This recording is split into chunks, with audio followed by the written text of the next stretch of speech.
There we go. Luke in Phoenix, thanks for waiting. All right, can you guys hear me? We can. Awesome. So I guess you saw the preface for my question, and I saw a law of great example to pick from. So why don't you restate your question for the audience, because they can't see what we can see. It's not so much a question, but a statement. Okay. It's atheists are immoral. Explain why I'm wrong. Would you like me to explain that? I'm sure that we'll have questions, but so Sure. you're just saying atheists are immoral. Basically, you're saying, please prove that you're not immoral. Yes. Well, how are you not immoral then? Okay. I probably am. I don't think, I have a good understanding of morality and how to create a moral foundation from a purely secular standpoint and how that's superior to what we get from a lot of religions. But as an individual, I have done things that I consider immoral. And so on that front, I'm convinced that everybody has been immoral. But now we're into like Ray Comfort territory where he says, have you ever told a lie? And when you say yes, then he says, well, what's that make you? And that's a terrible version of his accent. But, oh, it makes you a liar. I don't accept that sort of simple thing that just because you've told a lie that it is reasonable to sum up the entirety of your character as if you're a liar. I've told lies. But I am also probably far more honest and maybe blunt about it than I would say the average person. I don't have a lot of secrets. I don't try to hide anything. But yeah, I've told lies. So sure, I'm immoral. But do you believe there is such a thing as moral action and immoral action?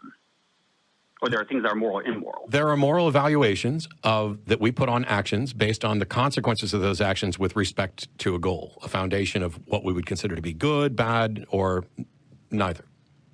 How is that morally superior to the Bible? To the Bible? Do you think that slavery? Do you think that slavery is moral, immoral, or amoral? It's as immoral as communism. Okay, and yet the Bible advocates for slavery. Advocates that must be practiced, or advocates that can be practiced? That it can be, that you can own people as property, that you can beat them as long as they don't die within a couple days.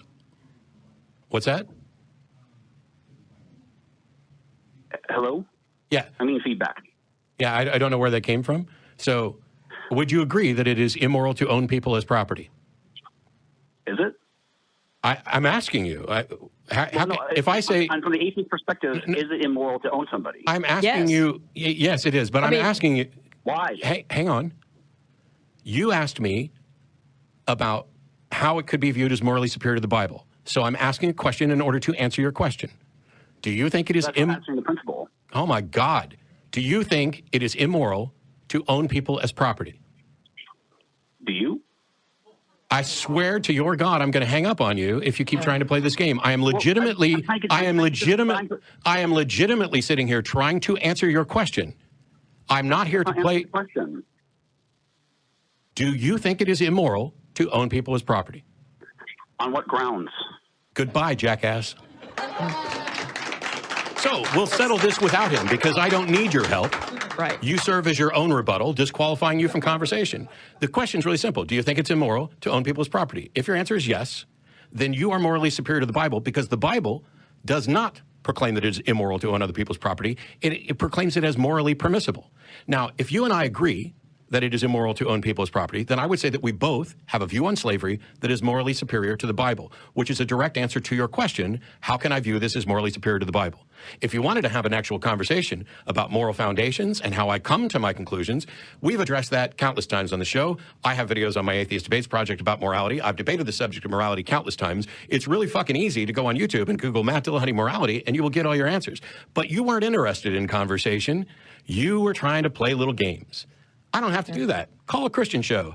They'll agree with you. They'll agree with me. Atheists are immoral. Congratulations. So are Christians, Buddhists, Hindus, everybody else. On that foundation, everybody is immoral.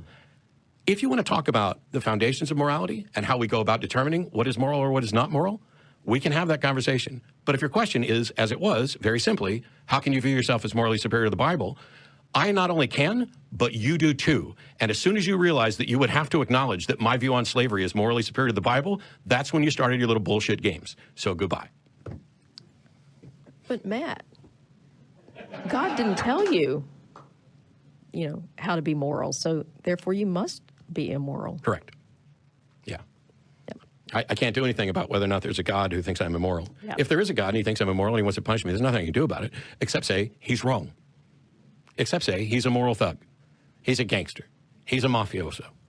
I created the world. I stuck you in it. I made these rules. I didn't offer any reason for them. Some of the rules that I'm actually offering here are things that you not only intuitively know are wrong, but through practice, you can show are wrong. Hey, only person you ever had to ask whether or not slavery was immoral is the slave. Yeah. Using something like John Rawls' veil of ignorance here, maybe if he's still listening, he'll actually learn a little bit of something. John Rawls' veil of ignorance essentially asks you to design the world you want to live in, not knowing who you will be in the world. So if you're trying to decide how much income inequality there are, you have to do it not knowing if you're going to come in on the lower end of the spectrum or the upper end of the spectrum.